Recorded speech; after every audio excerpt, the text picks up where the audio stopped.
السلام علیکم ورحمۃ اللہ وبرکاتہ۔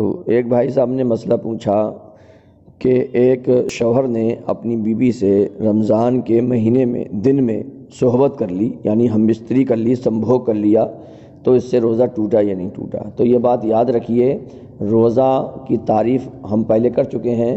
روزے کا مطلب یہ ہے کہ آدمی سحری کے وقت سے لے کر سورج ڈوبنے تک، یعنی مغرب تک، کھانے سے، پینے سے اور اپنی بیوی کے سمبھوگ سے بچا رہے، یعنی جماع ہم بستری سے بچا رہے، اس کا نام روزہ ہے۔ اگر جان بوجھ کر کوئی یہ 3 کام کر لے گا تو اس کا روزہ ٹوٹ جائے گا۔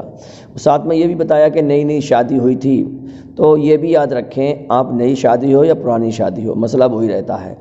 جب اگر یہ شوہر کو مسئلہ معلوم ہو تو اپنی بیوی بتا دے کہ دیکھو دن میں ہمیں رمضان کے مہینے میں جو ہے وہ جماع ہم بستری نہیں کرنی ہے، اس سے روزہ ٹوٹ جاتا ہے۔ اور اگر بیوی کو یہ مسئلہ معلوم ہو تو وہ اپنے شوہر کو بتا دے کہ رمضان کے دنوں میں دن میں ہم بستری کرنے سے، سمبھوگ کرنے سے روزہ ٹوٹ جاتا ہے، تو لہٰذا ایک دوسرے کو یہ بات اچھی طرح سے بتا دیں تاکہ یہ کام نہ ہو سکے۔ ہاں، مغرب کے بعد سے لے کر شہری تک شوہر اور بیوی آپس میں سمبھوگ کر سکتے ہیں، جماع ہم بستری کر سکتے ہیں، اس سے کوئی حرج نہیں ہے۔ ہاں، یہ پہلے جو تھا منع تھا اسلام کے شروع دور میں، مگر پھر قرآن شریف کے پارہ نمبر 2 میں رب کائنات نے اس کی اجازت عطا فرما دی کہ پہلے تو یہ مطلب رمضان کی راتوں میں بھی جائز نہیں تھا، مگر بعد میں رب کائنات نے اس کو جائز کر دیا۔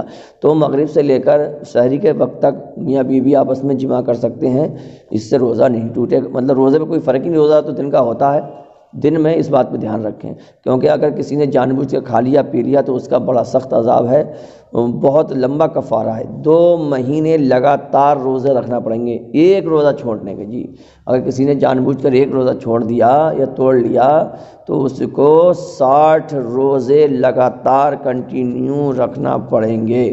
تو اس بات کو آپ زیادہ سے زیادہ لوگوں میں شیئر کریں، بتائیں، تاکہ کوئی بیچارہ مسلمان، ہمارا بھائی، ہماری بہن اس غلطی کی وجہ سے روزہ نہ توڑ بیٹھیں، اور کسی ان سے ایسی غلطی ہو گئی ہے تو آئندہ اللہ تبارک تعالیٰ آئندہ ایسا نہ کرنے کی پکا ارادہ کریں، پختہ ارادہ کریں اور عزم مصمم کریں، اللہ کی بارگاہ میں روئیں گڑ گڑائیں، اور پھر وہ روزہ رکھنا پڑے گا۔ ایک روزے کے 60 روزے ہیں بھائی صاحب، تو آپ اچھی طرح سے اس کو دھیان رکھیں تاکہ لوگوں کے روزے بچیں۔ اس کو زیادہ سے زیادہ شیئر کریں۔ آپ ہیں مائی امام یوٹیوب چینل پر۔ اگر کوئی بات آپ کو سمجھ میں نہیں آئی ہے تو آپ بلا جھجک کمنٹ باکس میں لکھ کر بول سکتے ہیں، ہم آپ کا جواب دینے میں خوشی محسوس کریں گے، اور ہم آپ کا شکریہ بھی ادا کریں گے۔ ہم تو تمہارا اب بھی شکریہ ادا کرتے ہیں، ایڈوانس میں شکریہ۔ آپ مسئلے پوچھیے، ایڈوانس میں آپ کا بہت شکریہ، آپ نے اتنا وقت دیا، اس کا بھی بہت شکریہ۔ میں ہوں کبیر احمد قاضی الحسان۔ السلام علیکم ورحمۃ اللہ وبرکاتہ۔